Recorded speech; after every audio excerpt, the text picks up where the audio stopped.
I'm very pleased to introduce to you Amy Allen, who's here for the encounter regarding her work. Amy is a liberal arts research professor of philosophy and women's gender and sexuality studies at Penn State University, where she's the chair of the philosophy department. She's the author of 3 books: The Power of Feminist Theory, Domination, Resistance, Solidarity in 1999, The Politics of Ourselves, Power, Autonomy, and Gender in Contemporary Critical Theory in 2008, and the book which we're focusing on for the discussion today, The End of Progress, Decolonizing the Normative Foundations of Critical Theory. She is also the co-editor-in-chief of the journal Constellations and the editor of the well-known series New Directions in Critical Theory with Columbia University Press. So for the conversation today, we want to start out with a general question concerning your own self-narrative regarding your work. The book that we read focuses obviously a lot on the task of rethinking history and its relationship to normativity. So how would you tell your own history of coming precisely to these questions of history and normativity? And the second aspect of that question is why, in particular, in arriving at the work that you've done in this particular book, have you delimited the tradition of critical theory in the way that you have, using the category of mainstream critical theory and focusing on a very specific set of figures, but then also delimiting post-colonial theory in rather specific ways and highlighting the ways in which there's not necessarily a bridge between these 2 traditions, so that there needs to be a broader bridge forged, both decolonizing critical theory and criticalizing, as you say, decolonial thought. Great. Well, thank you so much for having me and for being here to discuss my work. It's a real pleasure. To the first question, how did I come to the questions of history and normativity? I think this book project, in many ways, grew very organically out of my previous book, The Politics of Ourselves, which was let's say, an attempt in a way to find some middle ground in the Foucault-Habermas debate and its feminist iteration, the Sheila Benjamin and Judith Butler debate. And I mean, the reasons for that are, I guess, partly reasons of intellectual biography. When I was in graduate school in the 1990s, this was, the time when a lot of the Foucault-Habermas debate was really sort of raging, let's say. It was very big part of my intellectual formation. I went to graduate school really interested in the work of Foucault and feminist theory, and did not align myself particularly at all with the tradition of mainstream Frankfurt School critical theory. But I went to Northwestern in the 1990s when Frankfurt School critical theory, and in particular Habermasian critical theory, was really the dominant kind of paradigm, and the work was very exciting and interesting, and I found myself increasingly drawn into these conversations with Habermasians about Foucault, and I thought, and still think, that most of them got Foucault wrong, and so I spent a lot of time trying to think about how to read Foucault in a way that would respond to the kind of criticisms that Habermasians typically make, and that really is the genesis of my second book, The Politics of Ourselves. But I think that project is much more, it was described to me once recently by someone who was introducing me for a talk in Australia as a bridge building project, trying to build bridges between French philosophy and Frankfurt School critical theory. And I think that's right, that was sort of the aim of it. But this question about, well, I guess the way that I would put it is that the issue of how Foucault and Habermas think about history bubbled up a few times in The Politics of Ourselves, and I never felt like I really dealt with it in enough detail. And it was sort of nagging at me, and over time I kind of realized that this is one of the real aspects of their work that pulls them apart. So whereas I had tried in The Politics of Ourselves to talk about how one could reconstruct autonomy and power and so on in their work in a way that would make them in conversation, I felt like their conceptions of history was a real sticking point in that dialogue, and I wanted to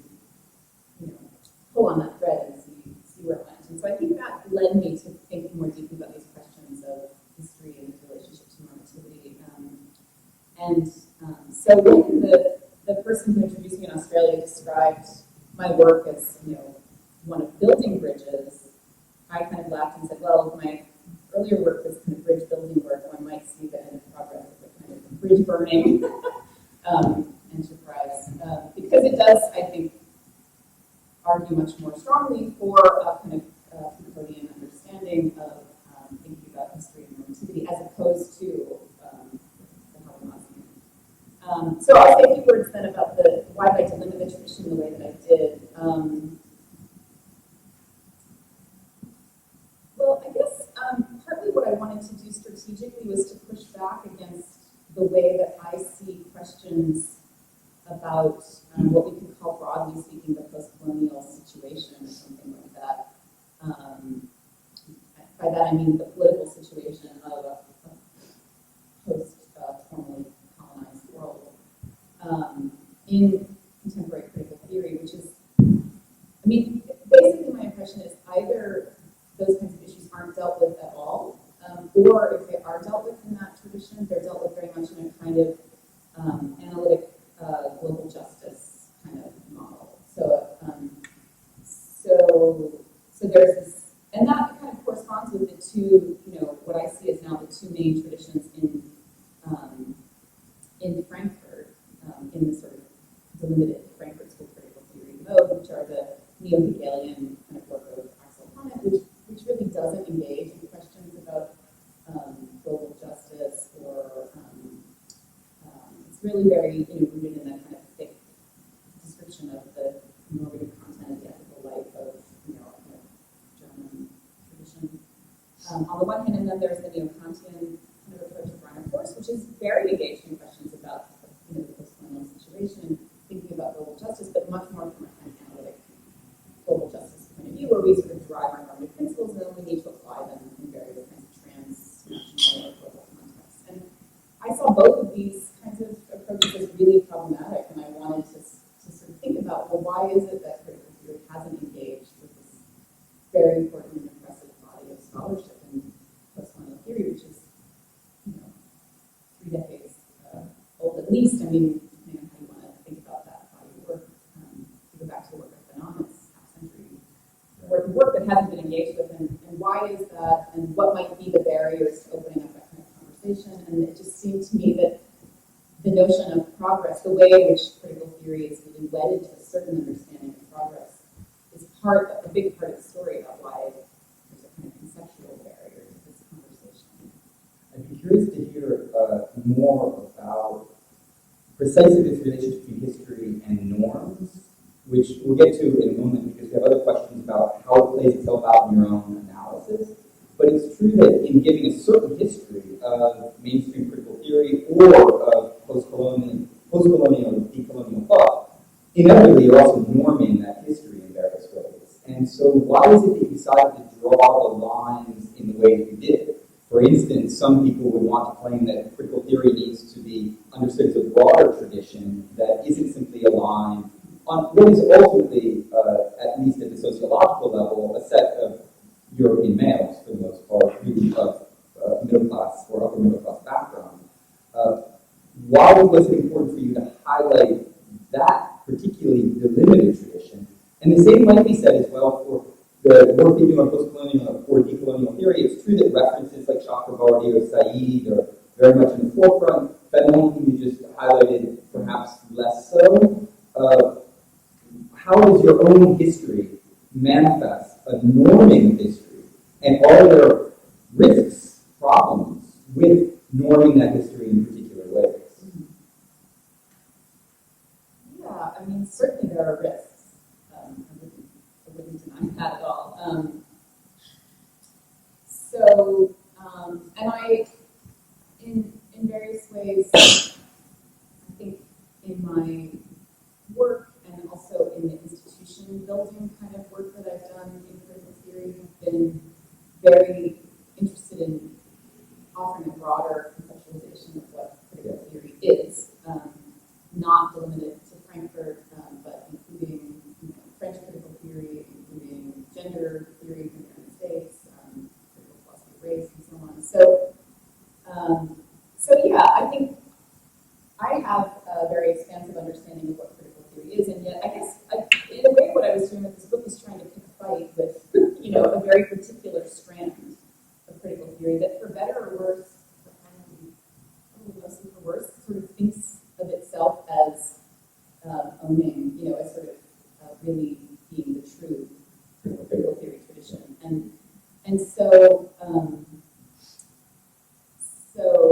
and part of the aim of the book is to say, very much in the spirit of my mentor and dissertation advisor Nancy Fraser, this tradition of critical theory is not critical enough about its own investments in a certain understanding of history that make it, unreflexive and uncritical about its own positionality. So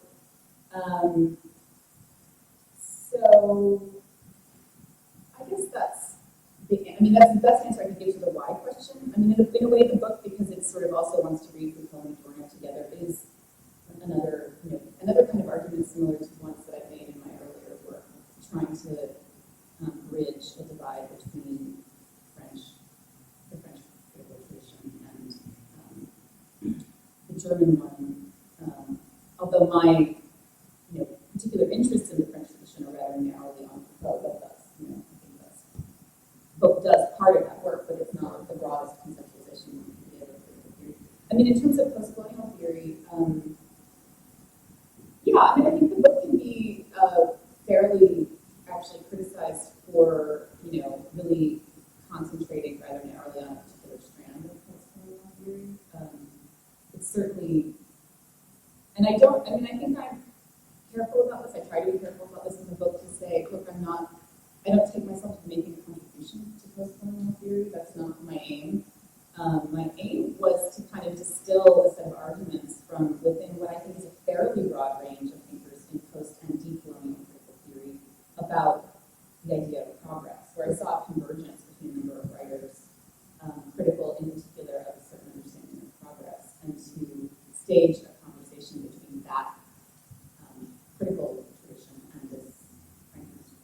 Maybe we should get into precisely that, the centrality of the category of progress to the work it is that you're doing, which at once opens up different perspectives historically, but then also you propose what you call kind of meta-normative contextualism to rethink our very understanding of norms by avoiding relativism or kind of rigid foundationalism.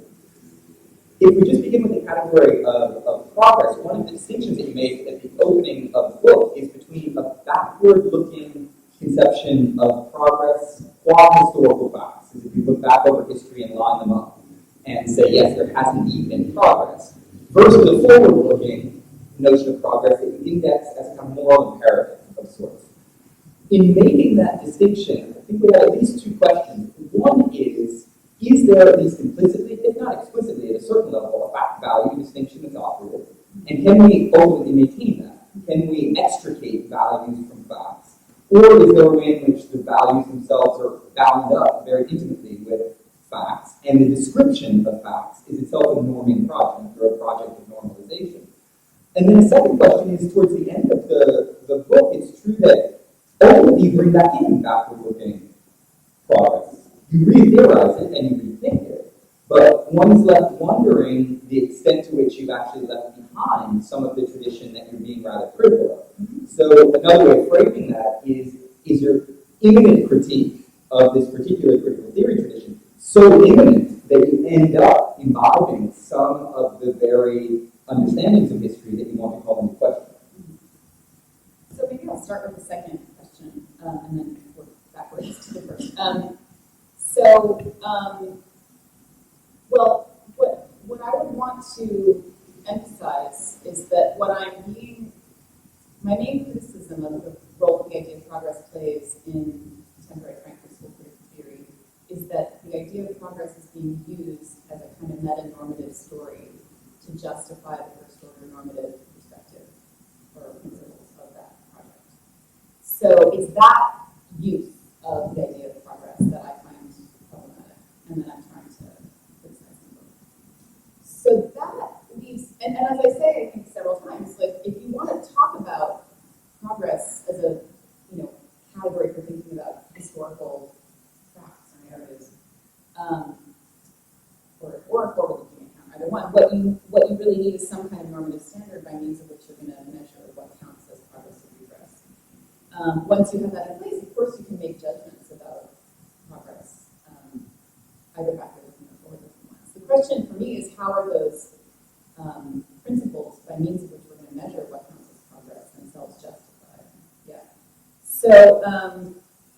So while it's true that there is room for some kind of a much more local, contextually grounded, let's say, conception of backward-looking progress, what I call progress in history, left at the end of the book, I think this is very different from the account that I'm criticizing, because it's not justified with reference to this meta-normative story about the developmental superiority of modernity. So that's what I would say about that. I mean, I also think I'm pretty explicit that if, certainly once we have our kind of normative standards in place, we've justified them through this kind of contextualism and normative,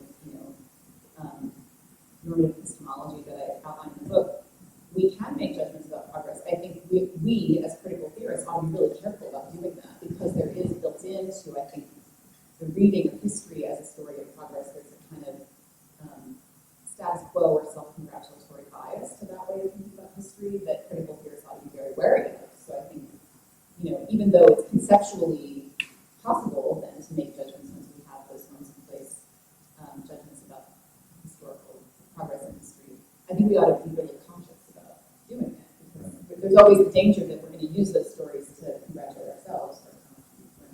So I don't know if that fully answers the question, but that's my response to the second one. Can I push on that a little bit? Because it does seem that your own contextualizing approach is then itself inscribed within a historical narrative in which you claim that there can be a fuller realization of the things that we hold to be of value, equality, freedom, etc. Right. And the vocabulary of fuller realization, which comes in at regular times in the book, does suggest that then, at a certain level, your own contextualism is advocated as superior to other modes of doing history. And so isn't there also, at that level, an appeal to something that would be a normative touchstone? I don't know exactly what the standard of that would be. Yeah. But I'd be curious to hear you out on basically the question of the superiority of your own contextualized approach versus non-contextualized approaches that you're being critical of. Well, I guess I would say two things. I think that's a great question. I'd say two things in response to it. One is the meta-normative position that I developed in the book it's true that it does contain a kind of strand of thinking about progress, the fuller realization of our normative inheritance, et cetera, et cetera. Yeah. But what I try to do is to argue for what I see as a distinctive way of understanding the project of genealogy, where, it brings together ways of thinking about history as progressive and regressive at the same time. So looking for the domination and the promise inherent in the kind of normative inheritance that we are in a position to take up. And so it's neither a vindicatory genealogy, which is the way that I see, for example, that's the way I understand the reading of history and the work of someone like Honneth and also Habermas, nor is it a strictly subversive one. So there's a much more ambivalent conception of this normative inheritance that I see as distinct. But related. It's definitely related to the account I'm trying to replace, critique, etc. But I think also it's in superior at a certain level. Well, yes, and that's the second thing I would say. I think, I'm arguing for the theoretical and critical superiority of a particular understanding of critique over rivals. In a way, that commits me to saying it would count as progress in critical theory if we adopted this view rather than the others. I don't think that, I don't think that commits me to the kind of view of progress that I'm criticizing, because I'm not grounding my claims for that in a story about the developmental superiority, of our point of view. Anyway, that's what I would say. I think one can argue for the philosophical superiority of there are different ways of doing that, right, without necessarily being committed to this kind of problematic, reason working, normativity and reason working themselves out of this kind of do that. But that's I didn't answer the question about facts and values, and I wanted to say something about that. No, I don't think the backward and forward-looking distinction is a fact-value distinction. I mean, the progress is a fact. I mean, fact is always in scare quotes because, of course, those are normative judgments thoroughly. I actually borrowed that term from Tom McCarthy's book when he talks about the facts of global modernity. And so that's the derivation of it. The backward-looking judgments about progress are definitely, ones in which empirical and normative judgments are completely intermingled, right? We're reading the facts of history, but we're arranging those facts in a certain order, and that's in terms of, certain kinds of value commitments and so on. But also, I think the forward-looking conception of progress is in a lot of work in critical theory also very, it's not purely normative. I mean, this is the part of my critique of Rainer Forst's work, that his account is so freestanding, his derivation of normativity is so freestanding that it kind of gives up on some of the basic methodological commitments of critical theory, which have to do with finding normative resources within the existing social world. But once you have that conception of critical theory, then the empirical and the normative are completely intermingled, even in the forward-looking kind of conception. But it does seem that at one level you want to distinguish them at least heuristically, but then towards the end of the book they end up coming back together to a certain extent. I take it that, if I've understood your argument correctly, they come back together because there's a different conception of genealogy qua problematization, and that allows you to bring back in a backward-looking progress understood only in terms of progress in relationship to certain contextually anchored values. Is that correct? And if so, then I'd like to hear you more on exactly how you understand problematization. It's clear it's neither just celebratory or being critical, but is the act of problematization in general something that is good? Do we need to always problematize? Maybe there are situations where problematization is the problem because things become too complex, too philosophical, too rational, for instance, and we have to bracket that in the name of something else. And then a related question is getting clear on all of these notions of inheritance and belief and the values that we are able to more fully realize, such as equality, freedom, openness, etc. Many people will want to question whether or not there is a belief, whether or not there's a singular inheritance. For that matter, whether or not these categories of equality and freedom have really operated in terms of the so-called Enlightenment ideals. Not that they'd be contradictory and paradoxical and that domination would always go with them, but that they would operate precisely as modes of domination. That the concept of freedom and equality would be a modality of domination and oppression. And there are plenty of good examples that one could point to, such as the Haitian Revolution in relationship to the French Declaration of the Rights of Man and the Citizen, where the Haitians pointed out that, well, no, this is a tool of oppression. French rhetoric concerning the rights of man and citizen is a tool of oppression, and it's been more oppressive even than the arms of the soldiers. And so how do you relate to these types of critical questions concerning the tradition of enlightenment, of the Enlightenment, as it's understood?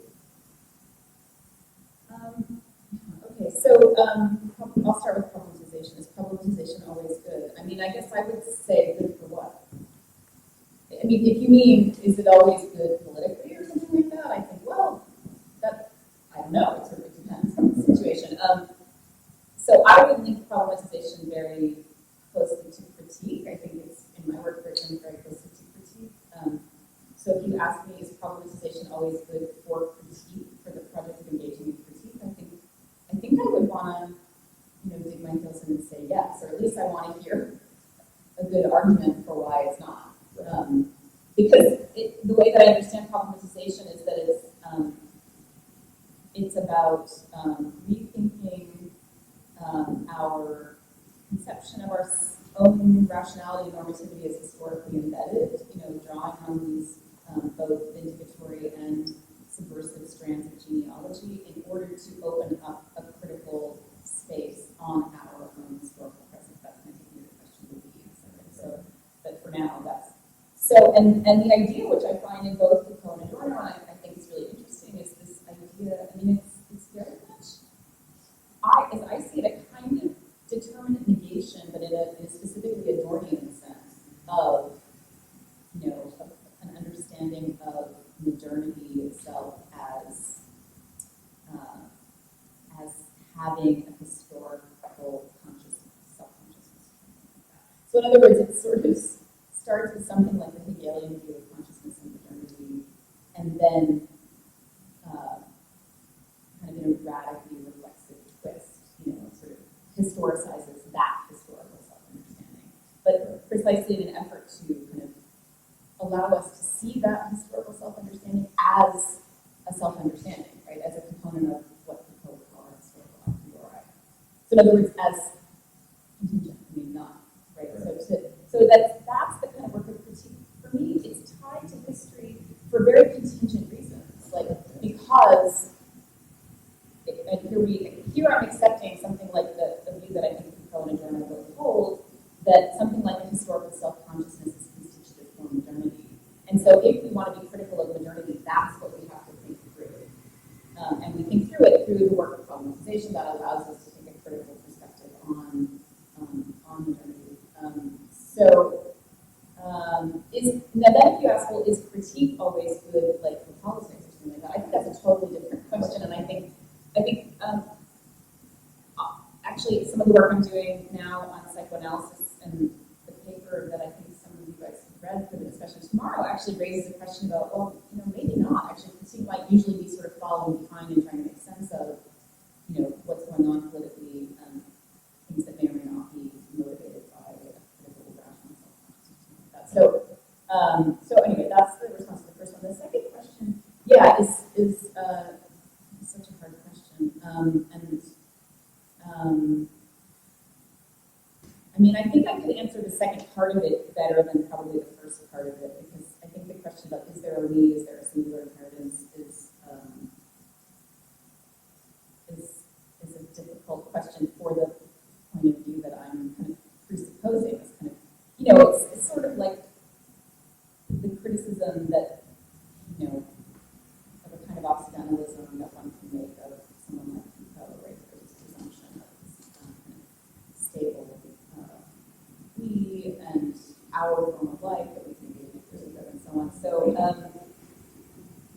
I'm not sure what to say. It may be that I take on board a little bit too much of that view. It's also a view that's really common in Frankfurt School critical theory too, in this kind of Hegelian mode of critiquing forms of life. And then you get into all sorts of complicated questions about how forms of life or historical categories are bounded and whether or not they are bounded or are they open to another. I don't know. I don't know if I have good answers to these questions. But on the point about freedom, I think yes, absolutely, that freedom, autonomy, equality, many of these ideals have been and still are used as modalities or themselves modalities of domination. But it seems to me that the argument on the other side, that the critique of those modalities of domination either explicitly or implicitly invokes some conception of freedom. So that's how I understand the kind of, whether even if that freedom is something like non-domination or overcoming oppression or something, if it's understood negatively. And so that's kind of what I have in mind with this idea of the fuller realization, right? That and trying to take on board very seriously the ways in which norms are bound up with violence and domination. And then that leads me actually to sort of adopt what, and I don't believe it's in the book, but I have another paper that I think I refer to in the book that came out last summer in Hypatia called Emancipation Without Utopia. But I think a key part of this is to have a very negativistic account of whatever the normative goal we're trying to achieve is. So for me, it's not about realizing freedom, but about minimizing or relationship to that, I guess I want to hear more about the precise relationship between norms and your contextualism. An easy way of putting the question is, well, how deep is your contextualism? Because it does seem, particularly concerning normative judgments, that you want to maintain a position from which one can say, source point of judgment, this in this context was better or worse, etc. Instead of actually contextualizing the judges themselves. For instance, there's a good example at the end of the book where you say, concerning this backward-looking claims of progress, that gay rights would be an example of full realization of certain normative commitments that we take to be fundamental, for example, equality. So you have the logic of the we. Certain normative, people would want to say, well, that might be true for some people in that context, but certainly not for all. Some of them would be extreme right-wing critiques, some of them would be extreme left-wing critiques. And so is there space, in short, for the multiplicity of actors and normative judgments within your understanding of the relationship between norms and context?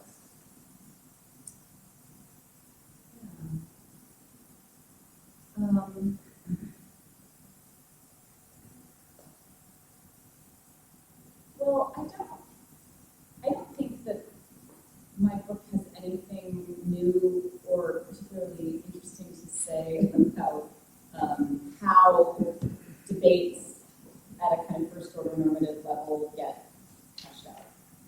In other words, I think it's compatible with a variety of different kind of ways of thinking about how that would go, including a kind of Habermasian, sort of discourse ethics, or a kind of recognition theory, or I try to sort of stay neutral with respect to those kinds of issues because my concern is really with what's going on at this meta-normative level. Right. Yeah. I don't want to interrupt you, but it might be precisely at that level as well. Couldn't one say that there are contestatory notions of what the meta-normative context is? And someone would say, no, these aren't my meta-norms. Yeah. These claims to equality in this nation state at this point in time, they don't mean anything. I see. Well, I guess maybe this is an issue of terminology or something, but so I think of equality as a first order normative principle. Okay. And then the question of the meta-normative is like, well, how would we justify that as a principle? Do we do it on the basis of some kind of constructivist account of practical reason? Do we do it by saying, historically, this norm has emerged, and as the result of some sort of learning process, do we say contextually we find this norm within certain kinds of social historical formations, and we use it imminently to critique things that are going on? And I adopt for the latter. So then certainly there are multiple. Yeah, there's going to be room for, on my view, lots of kind of disagreement and contestation at the meta-normative level because there are going to be different ways of understanding what the relevant, orders of justification are, to borrow a phrase from Boltanski. And it's part of my view that there is no overarching, context of all contexts that would tell us how these different contexts of justification stand in relation to one another, which ones are superior, which ones are inferior, or even, some sort of the Kantian ideal of some kind of uber context that's so thin and so, so thin that it will subsume all of the other contexts underneath it. Yeah. So I think, I don't really develop this, but I think there's going to have to be a lot of contestation and disagreement about that contextualism will allow. Yeah. Including the nature of the context itself. Yeah, for sure. Yeah. Maybe another question that we discussed is the relationship between some of the issues that you deal with in the book and the question of class and the extent to which the reference points tend to be less arguably those of a certain Marxist or radical political economic orientation. I'm thinking here mainly of the critical theorists, but also the post-colonial theorists that you highlight. How does the issue of class play into your understanding of the contextualization and particularly this came up in relationship to one of Spivak's, of course, radical critiques of Deleuze and Foucault, who in many ways ended up being, particularly Foucault, a strong reference point for you, is the evacuation of the question of the international economic system, the international division of labor, modes of structural oppression that are worldwide due to the capitalist economic system. Are those factors ones that you think are important for decolonizing critical theory, and how would they relate to the theoretical apparatus that you've given us for contextualizing norms? Well, I mean, certainly they're hugely important for critical theory. I mean,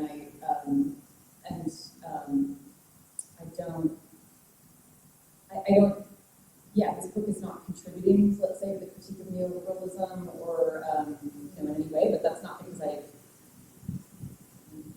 negatives here. That's not because I don't regard that as an important debate, right? I mean, of course I do. I think it's hugely important. There's very little of Marx, let's say, and kind of Marxian class analysis in the book, partly because I feel like the focus of, this might not be satisfying, okay, but my sense is the focus of the book is really rather narrow. In other words, it's not attempting to lay out a decolonized critical theory, for the 21st century, right? It's attempting to address a very specific problem in critical theory, which has been, many people lament how much emphasis has been put on this question in post-Habermasian and post-Habermasian Frankfurt School critical theory, but for better or worse, a huge question for that tradition has been this question of normativity. And that was the task of Habermas set himself in the 1970s, was to find a secure normative for critical theory, and a lot of the work that's come after him, so massive has been his influence that question has just been kind of over and over again the primary question for critical theory. And one can say, as people like Nancy Fraser have said, for example, enough about that, we should be criticizing neoliberalism. And I don't, it's not that I disagree with that, I just think, well, I had something to say about this question about the normative foundations, which I thought was worth saying. And I think for that particular set of questions, the Marxist or neo-Marxist kind of work that's been done in critical theory doesn't particularly help. A lot of it implicitly presupposes something like this sort of progressive Hegelian story that I want to critique. All I can do is sort of explain the choices that led me to sort of emphasize what I emphasize, but I wouldn't want it to be. I really do think there's a tendency sometimes for people to try to read this book as I'm trying to say, here's everything that critical theory should be talking about. Or this is a critical theory, a decolonized critical theory, which it isn't. It's an attempt to look at a very specific kind of question in light of questions about how to decolonize the normative lessons. Maybe on that front, I just have a final question that we definitely want to have on board, and we can maybe then take a break and have a broader conversation. The status of genealogy we've talked a bit about, but the twin figures that you bring to bear in quite interesting ways is Adorno and Foucault. From a certain vantage point, a lot of people would think, oh, these are figures who are doing completely different things, and their investments are different, their orientations, even their political commitments at a certain level. So why is it that you see in their work resources for both problematizing the critical theory tradition, but then also for cultivating the sense of genealogy problematization that's so important for your normative reworking of the historical undergirding of critical theory? Well, so this book, actually, the way I initially conceived of it was that it would be sort of a back to Adorno kind of a book. In other words, that I was planning to kind of chart this history of Frankfurt School critical theory in a way by disrupting the chronology and sort of presenting this history from Habermas to Kant to Force, and then say, well, if we want to figure out, let's go back, right? The way to move forward in critical theory is actually to go back and retrieve the past in a different way, right, in response to these problems. So, and it really started from having done a lot of work on the dialectic of enlightenment and seeing so much, it's a book that had been not completely, but pretty thoroughly trashed by Habermas, and then given a very limited space in a lot of contemporary Frankfurt schoolwork. Hannah has a nice essay on the dialect of enlightenment, actually, kind of an early essay, but it's not something that deeply informs his approach to critical theory. And I found so many interesting, contemporarily relevant ideas there that I wanted to kind of recover. And the bringing in of Foucault, in a way, it wasn't part of the plan from the beginning. I had done all the work on Foucault, obviously, but what I was struck by as I was working on the book was how many of the themes from dialectic of enlightenment and Adorno's thinking about history really resonated with my reading of Foucault. And so I thought, interesting to kind of bring them into conversation here. So I guess I would say, I don't know, I think that kind of grew organically out of the work that I was doing.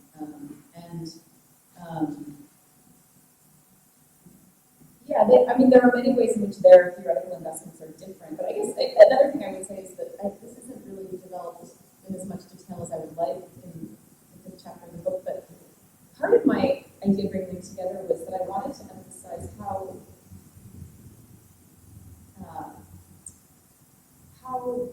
kind of neo-Hegelian I see Foucault as being. So, it was also to kind of have a different angle on reading Foucault that,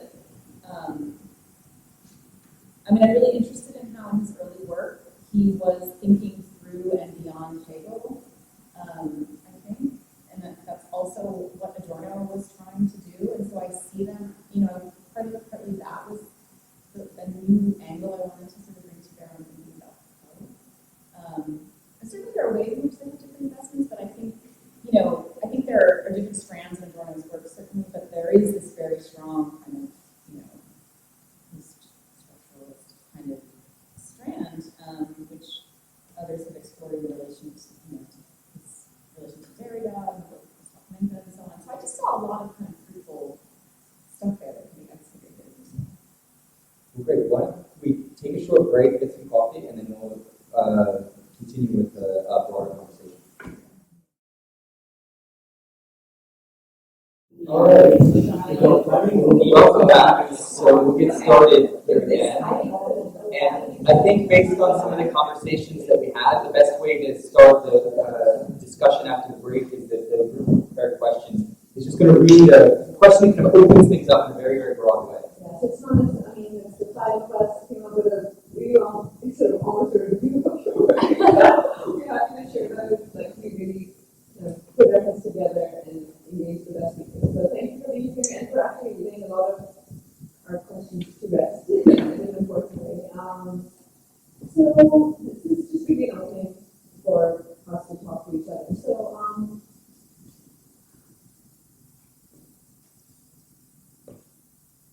it's about the politics of philosophy, right? Not the philosophy of politics in a certain way. And given the really important gestures to questions of institution building for critical theory and just in other institution settings which we know of, we were thinking about what works in philosophy as an institution, right? And what sort of boundary maintenance or development we have to do. So to be speaking of, and we've been dealing in our group, right, in our workshop for a while with this issue of how philosophy cleans its house to make it more autonomous, right? But then we also there's a turn where we start to think of how this cleaning house could possibly be a potential recolonization, of the life world that have emerged in relationship to the inhospitality of that house. That where things could have not happened there have always have happened elsewhere. So on the life world, on the alternate life world in the margins of academia and university institutions that have emerged over the years to decenter the desire to be in this moment. Is there at all an underside of which we might want to be conscious without paralyzing the well-being endeavors to be self-reflexive, to have the bridges or the we speak to you as a collaborator in a space quite consciously an outpost or an island off the coast of the beautiful university. And and in honor of the efforts of early critical theory, which you have returned to very importantly, right? Who chose to not call themselves philosophers with a capital, or at least some of us remember them to be shunning that sort of term.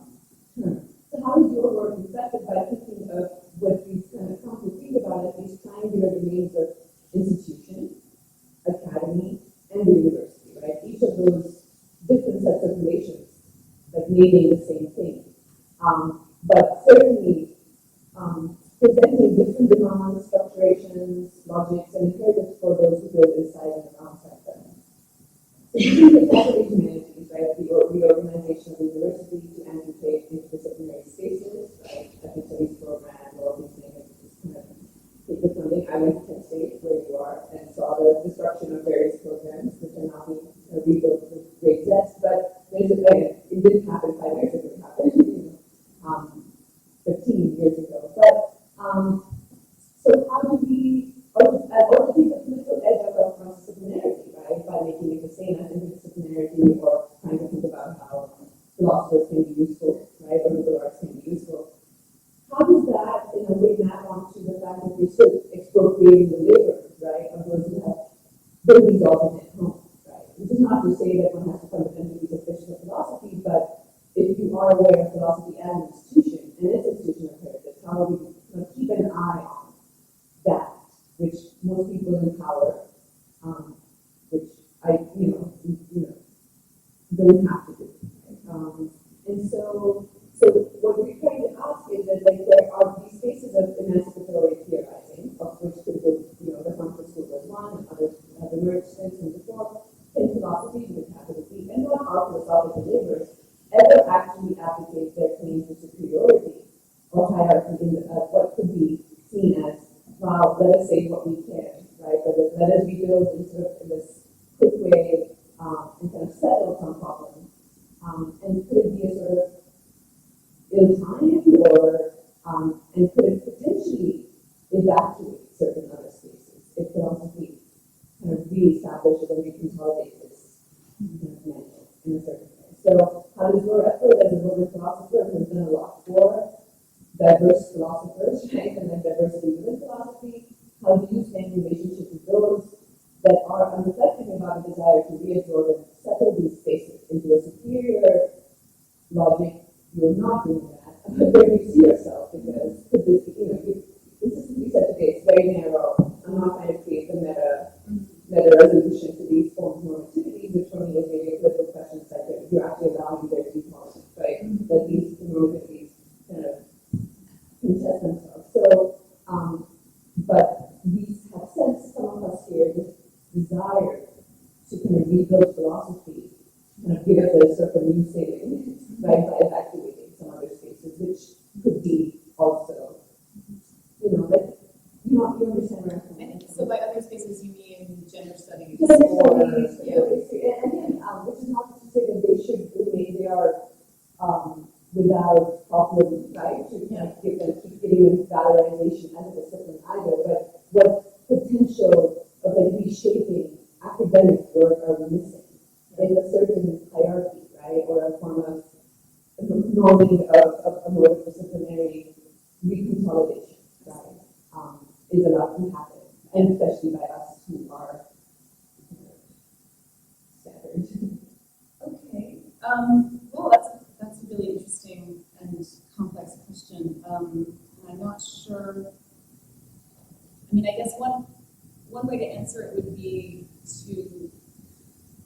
This isn't maybe a satisfying answer, but it's not a justification, but it might be an explanation. To give you a little bit of more about my own intellectual trajectory, because I wouldn't characterize what I'm trying to do in my work as rebuilding philosophy. Like, that's not an aim I have anyway. So it may have that implication somehow, but that's not what I'm trying to do. And the reason I say that is that my own relationship with the discipline of academic philosophy has always been really ambivalent and contested, and the source of a lot of pain, actually. And that's because I spent the first 18 years of my academic career in an entirely analytic philosophy department, where I was hired to be the lone continental philosopher.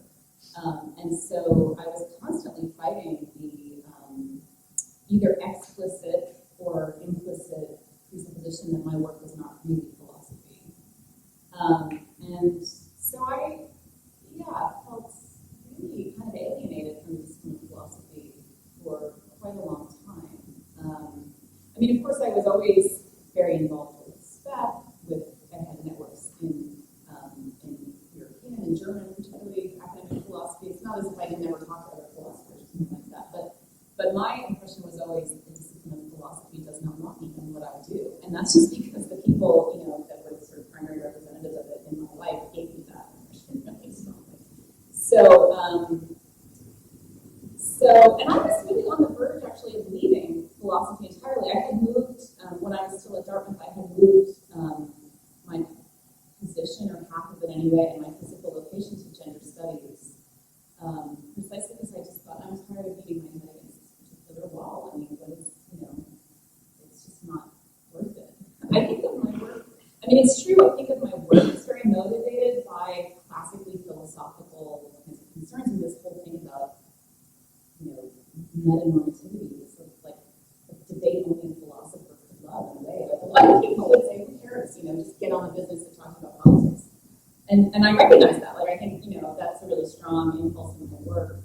But in terms of the institution of academic philosophy, I felt like the kind of work that I was doing was really on the margins. Sometimes one's perception is really skewed by one's local environment. It may have been just, because of that, but that was my impression. In any case, part of the reason I moved to Penn State, and I thought, no, I really want to push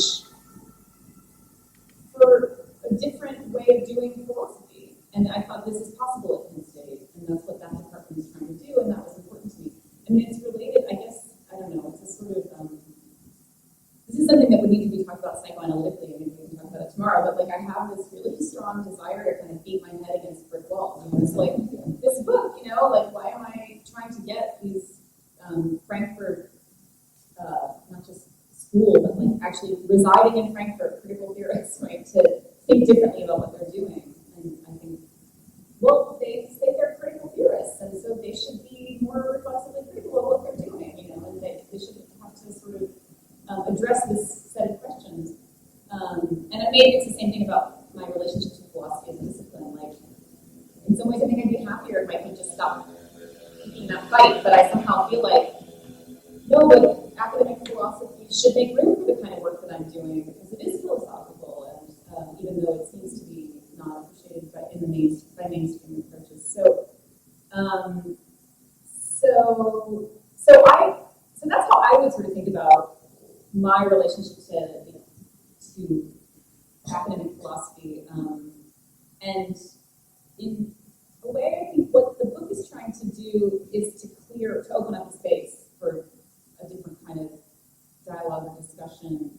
Primarily, that's within Frankfurt School of Critical Theory, but also between this certain tradition, which is mainly represented in philosophy and gender studies. I was just saying to Gabriel during the break that I was pretty deliberate in the choices that I made about how to sort of stage what kind of critical pressure to put on the work of Habermas and Hannah and Forst. So my choice of bringing in the work of Saleh Mahmoud and Jasper Pouard and Gayatri Spivak was really intentional because one of the things that struck me in writing the book, and I think I say this in the preface, is that I had these two hooks, right, one in philosophy and one in gender studies, institutionally at Dartmouth. And when I would talk to my colleagues who knew something about who were more in philosophy and knew something about critical theory, and I'd say, oh, we're working on this book on progress, and they'd say, yeah, of course, there's even this whole resurgent debate within analytic philosophy about the notion of progress, inspired by the work of people like Philip Kitcher and Elizabeth Anderson and Alan Buchanan, and so there's a whole debate there. People are like, yeah, of course, progress, and some people are defending the idea of progress, and that's a kind of going discussion. And when I talked to my colleagues in gender studies, and I didn't tell them what I was working on, they would say, how can anybody possibly want to defend or use the notion of progress? What are you even talking about? And I felt profoundly this kind of strong disconnect between these two academic endeavors. And so my goal, I guess, in a way, was to try to make sense of my own institutional location and say, how could how could we make possible some sort of conversation between these two spaces? So I hope that the book is not a kind of recolonization, but instead an attempt to open up a different kind of space for dialogue across, I mean, mainly it's across different conceptions of what counts as critical theory, but that those do map on in certain ways to different kinds of disciplinary locations as well. Does that address the question, at least? Did not answer it? Yeah. Thank you.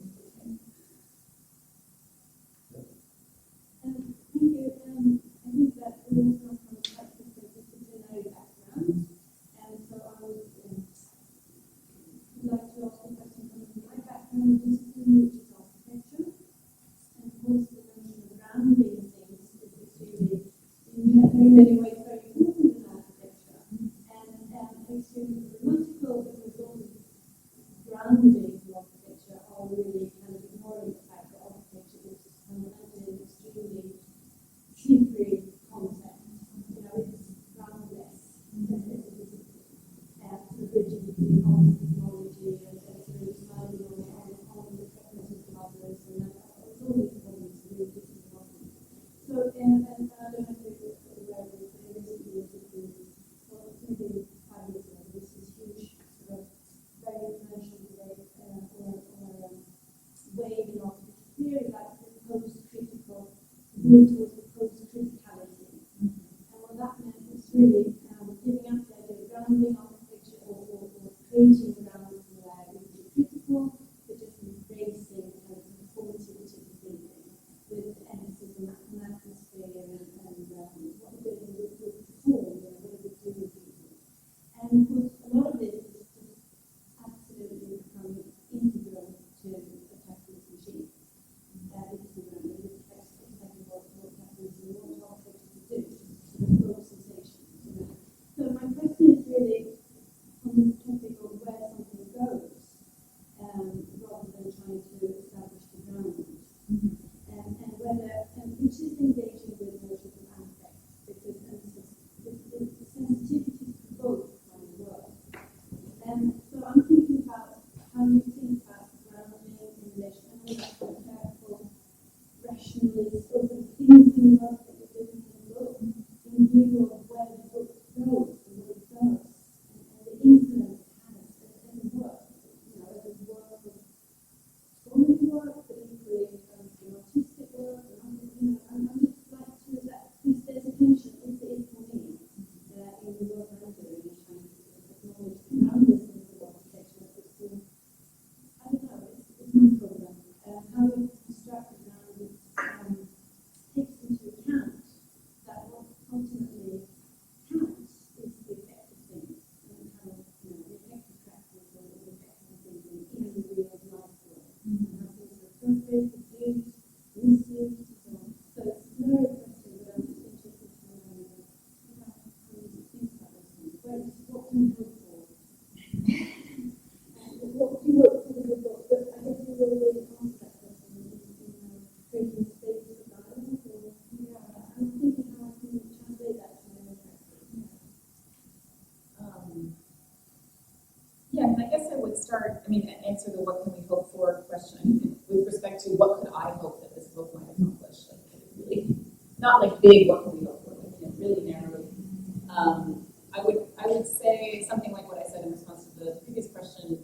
Yeah, I wanted to open up a different kind of dialogue, to maybe create a space, clear a space for also a different kind of work to be done in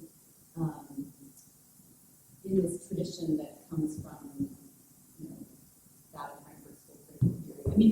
And saying that, you know, there is already other kinds of interesting work being done that crosses different boundaries in critical theory. So I'm not trying to suggest that, you know,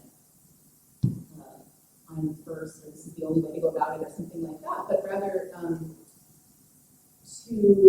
guess the danger, as I see it, of just ignoring this Frankfurt School tradition and saying, let's just do something else. You know, these guys are too invested in these problematic stories about progress and rationality and project grounding and so on. So let's just do something else. Let's just do post-colonial theory, or let's just read Fanon and use him for critical theory, or whatever. You know, the worry is then that this conversation, this, you know, Frankfurt tradition is having with itself just kind of goes on unchallenged.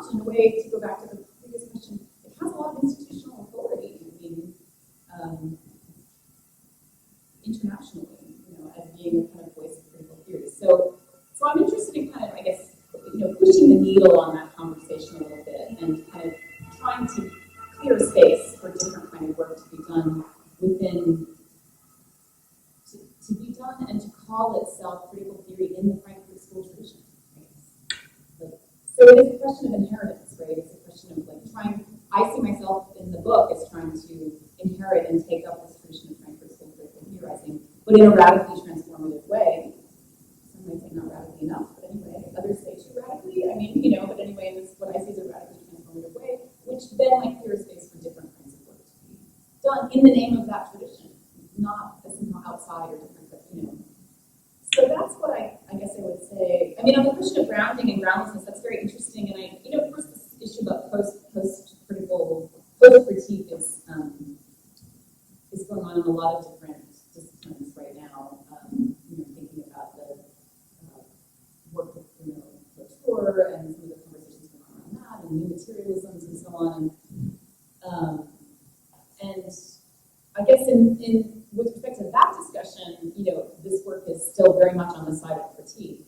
I don't have a response to the post-critique line, as I should. But it is also trying to work out something like, and this may pick up on something in the previous question too, something like a different conception of critique and of critical theory, that acknowledges the groundlessness of our grounds, right? So the whole idea of contingent foundations, to use Butler's term, or what Linda Nicholson and Nancy Fraser called social criticism without philosophy, that's very much inspiring the kind of more positive, constructive approach that I try to develop in the book. So it's a book that's kind of obsessed with this question of normative grounding, because, in the end wants to say whatever ground we have is ultimately groundless, and we have to figure out how to get by in terms of doing critique with that. Does somebody have a follow-up question? Andrea, you can address this directly. Why don't you ask it and we'll decide? Then I know Emily, you have your hand up. So we are, as a group, are very intrigued by your graphic lecture, and we are most interested to know what you mean when you use the word radical, because both the descriptive term and normative term. So we just want to know what it means to you, and so we also want to know if a graphic lecture gives us any way to sort of understand the limits of the movement sense, or show some realm of operation. And mostly, I think this is pertinent to locate this question specifically for myself. Who can see the graphic lecture? So how it appears, whether or not it's only visible to your intended audience, or if it is visible to any reader in the process. And what is the politics of your works without feeling any pressure to answer a pre-given notion of the radical? That's a great question. I think how do I understand the word radical? I think etymologically as going to the root of something. So in a way, if I see this as a radical critique of Frankfurt School critical theory, it's trying to go right to something that I see as very central to that tradition, to uncover what's problematic about it, to rethink it. I don't mean by it necessarily politically radical in the sense of the most far left version of politics that we have on offer today, or something like that. And it may not line up very well with that definition of radical. I don't know. But anyway, that's how I would. I haven't thought this through explicitly, but that's how I would want to begin to think about answering your question. Who can see the radical gesture? Well, I think that's interesting too. It may not look that radical for certain readers in a way, right? Because it a way, very situated within a certain kind of discourse, right? And it's only probably with respect to that discourse that the critique looks and seems radical. But I think that goes together with the conception of critique that I developed in the book, which is that, I'm fond of this line that one of my professors in graduate school, Tom McCarthy, used to always start: when we engage in critique, we have to start from where we are, because after all, where else can we start? And that critique is this kind of work of trying to rethink our own positionality and our own situatedness, or something like that. So probably, the work's going to look, if it seems like a radical gesture, it will seem that way to people who are similarly situated. I think I'm thinking of that primarily intellectually, but maybe also socially and politically and so on. And I think, so it's very much a kind of internal critique of a certain intellectual tradition, trying to understand from the inside that tradition's own positionality within relations of power and domination. And in that sense, it is contextual and local, right? But I think that's what critique can be. That's how I understand it. I think it's sort of a question I have in mind, maybe just critique some of the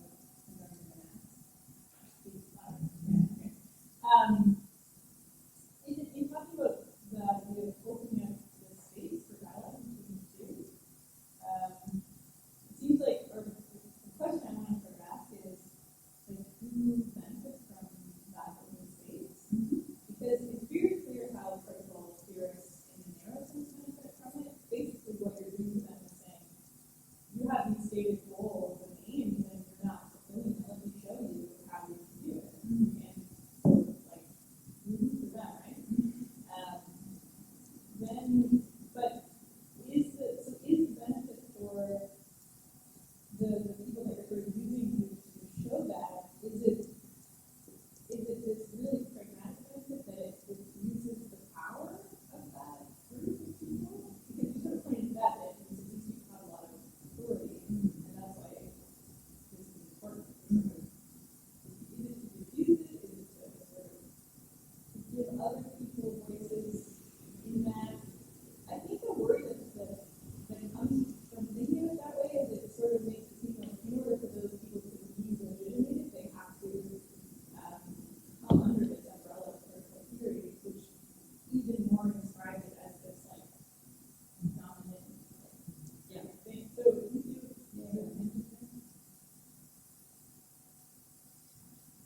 you Yeah, I think I see what you're asking.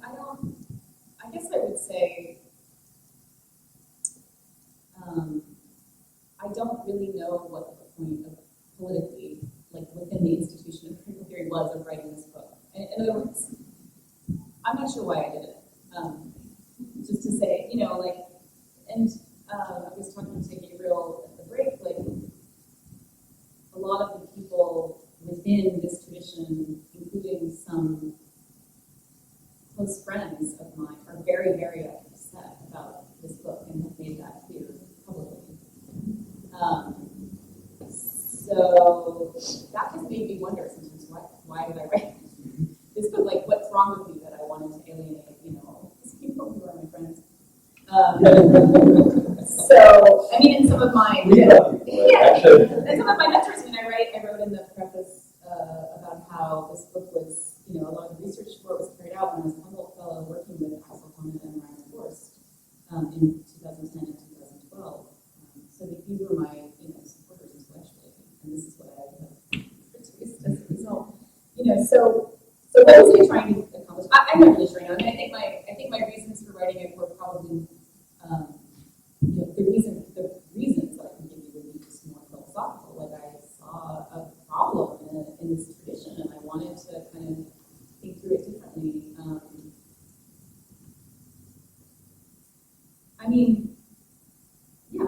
But I guess having done it, I hope that there will be some benefit to doing it.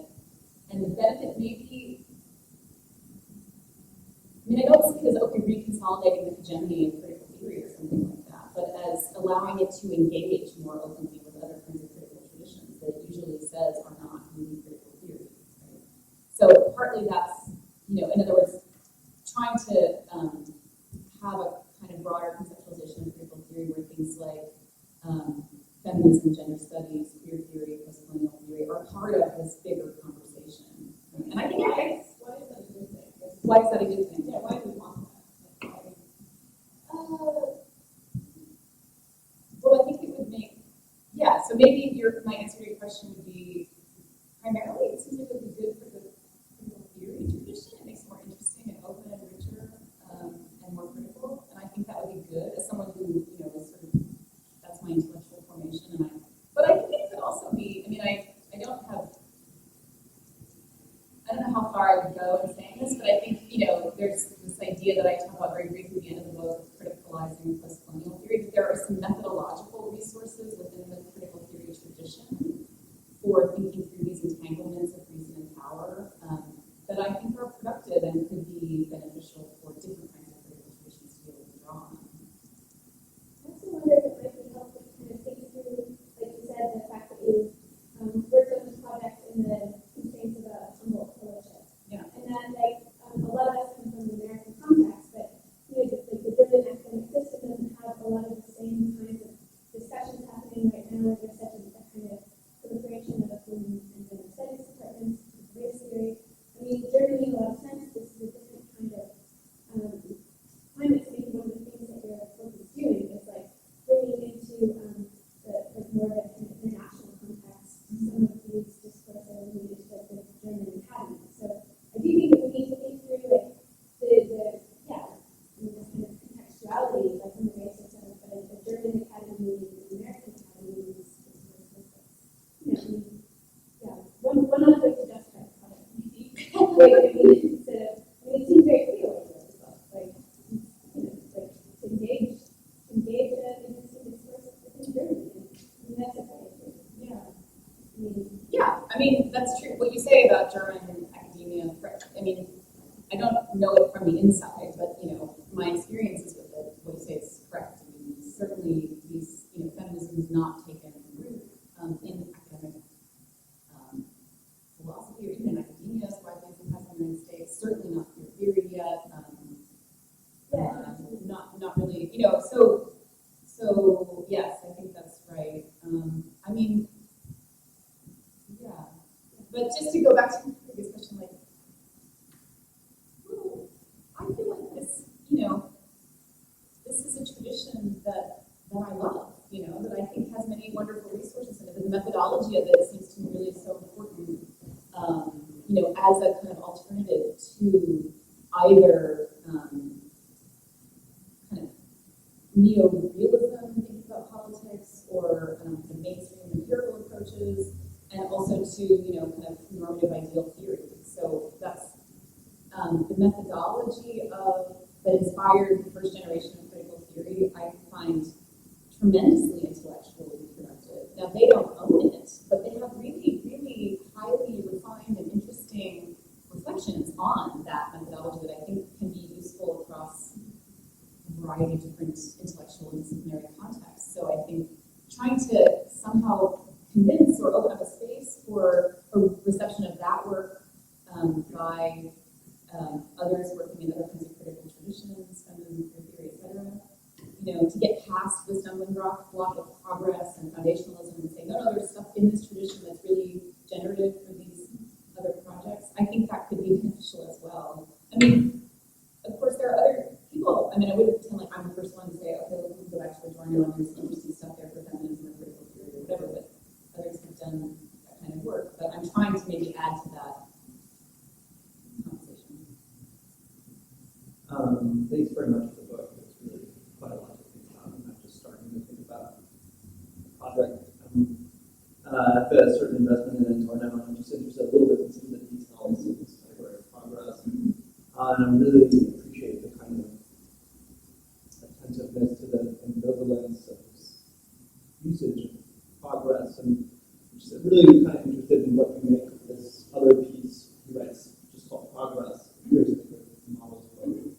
And it seems to me he actually goes further in developing a substantial concept of progress there.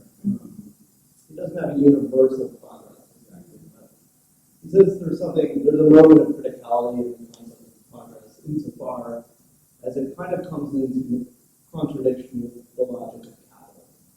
The logic of capital is sort of premised on the reproduction of abstract identity. And so it seems to me there's something that Adorno is trying to redeem about progress in a non-healing way, but as harboring a kind of moment of resistance to the self-reproduction of the capital as identity. And I wonder if there's something in this that can be brought into conversation with something like post-colonial theory, as it seeks to address issues of imperial colonialism or economic issues. And so it's just my way of saying I think that Adorno's notion of progress is not merely a moral player, but also is deeply entwined with this resistance to capital. Yeah. Yeah, well, certainly you're right, and I think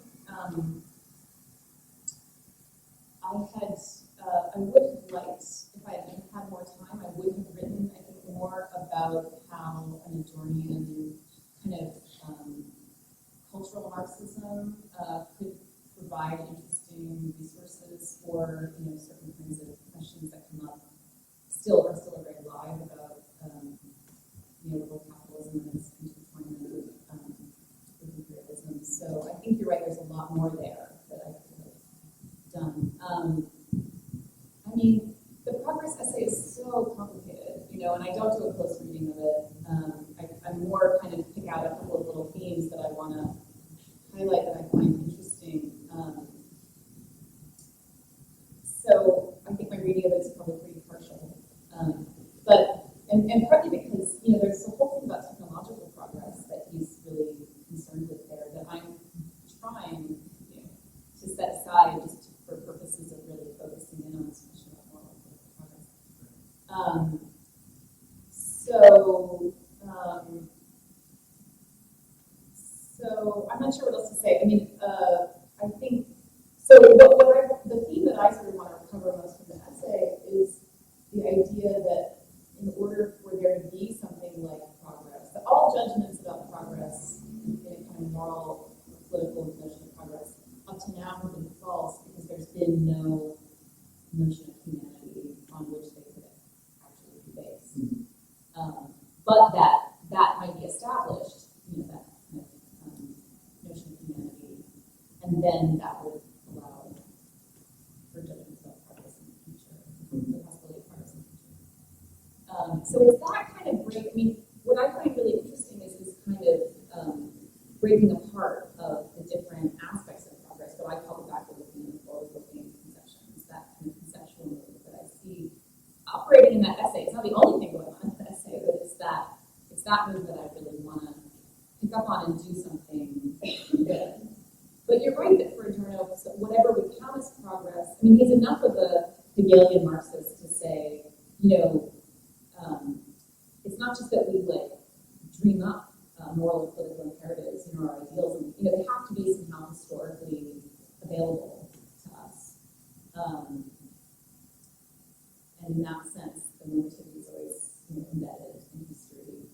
And so then, then there would be a lot more to say about what is it in our particular historical situation that could be recovered, and that would require what you've already gestured to this whole story about the critique of capitalism.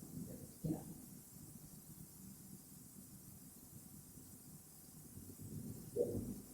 Thank you so much. I was just wondering, I was very interested by your statement when you were talking about and how you were interested in his earlier work and how he was sort of thinking through and beyond Hegel. And so I was just wondering, briefly. Yeah. I couldn't just say, exactly all the ways that he's thinking through Hegel, but no, I found that a very interesting point, so I was just wondering if you could elaborate on that a little bit. Sure. I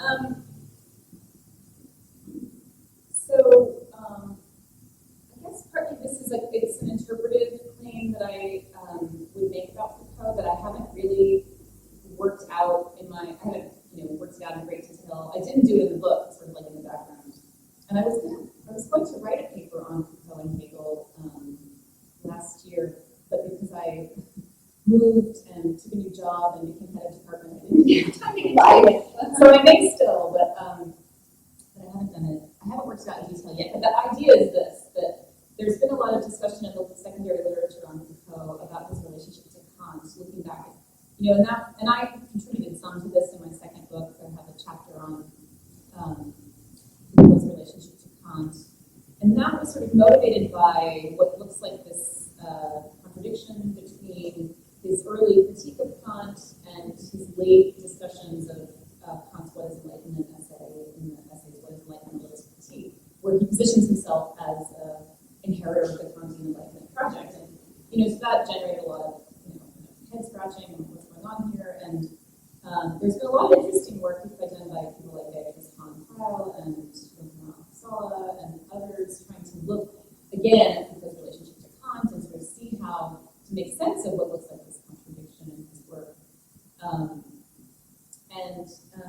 Basically, my approach to that was to say, well, the kind of reading of his early work that said that he was just rejecting Kantianism was always a mistake, and that what he was trying to do in his early work was to think through some kind of notion of the transcendental through the idea of the historical a priori, but in a way that the transcendental was thoroughly historicized and embedded in culture and history and social relations and so on. So that the idea was to try to work out an account of historically and socially and culturally specific conditions of possibility for thinking and acting.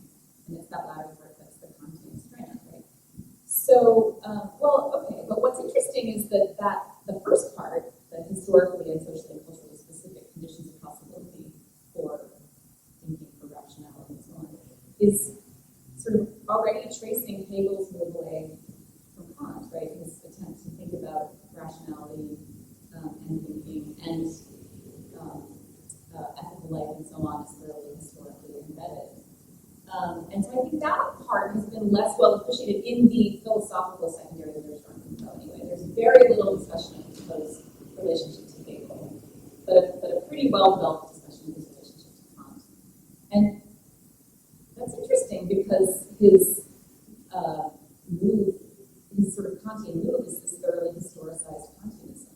And so it's natural that you would sort of think about that in relationship to Hegel. But I don't even know. Gary Gutting has a piece on Hegel. There's not that much so far as I know. So now, but and of course, biographically thinking about Foucault's intellectual formation, it makes quite a lot of sense that he was thinking through Hegel because, of course, Jean Philippe was one of his teachers to whom he devoted his inaugural lecture at the Collège de France. So it was intellectually part of the formation. And I guess there is a great discussion of Foucault in relation to Hegel in Judith Butler's first book, Subjects of Desire. Again, that's one of his sort of discussions.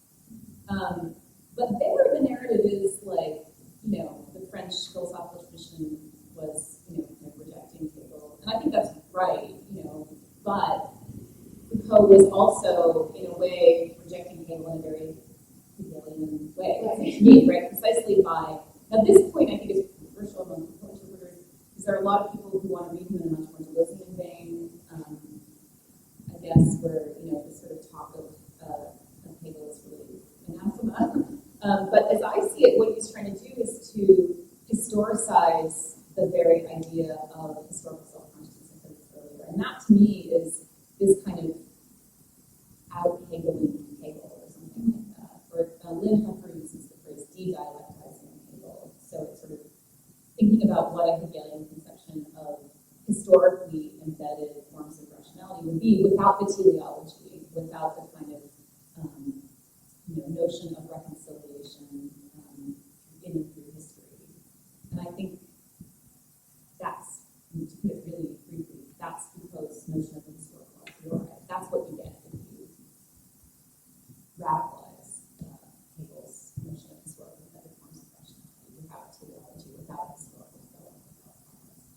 So I haven't sort of worked out all the details how the reading goes, but that's kind of the intuition. No, I was just wondering about it. Chris wanted to jump in. Yeah, this is good. Follows up on the same topic as you talked about one of the resources of the critical theory being this idea that the notes that we produce have to be produced out of what we have available. Yeah. And then the other thing that you mentioned was the dialectic of progress and regression, and I'm curious to hear how that kind of progress regression thinking appears in Foucault, and or maybe even just a kind of general statement of what that dialectic is, because it's not something that has really come up in the last couple of weeks, so it'd be good to have an introduction to that theme.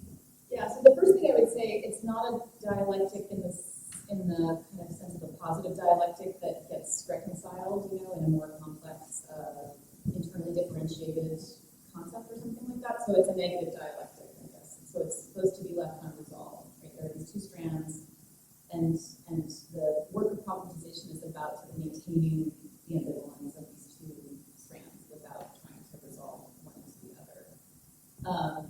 So how do I see that working in Foucault? Well, I mean, particularly in his early work, he's often read as offering a kind of regressive philosophy of history. I mean, if he has philosophy of history, right? So it's a story of decline and fall. This is the kind of neo-romantic reading of Foucault that would say, oh, okay, so History of Madness, for example, is telling the history of the development of psychiatry, modern psychiatry, and it really romanticizes the period in the Renaissance or the late medieval period where madness was allowed to sort of float free on the margins of society, and that there's some sense in which that's what Foucault wants to celebrate.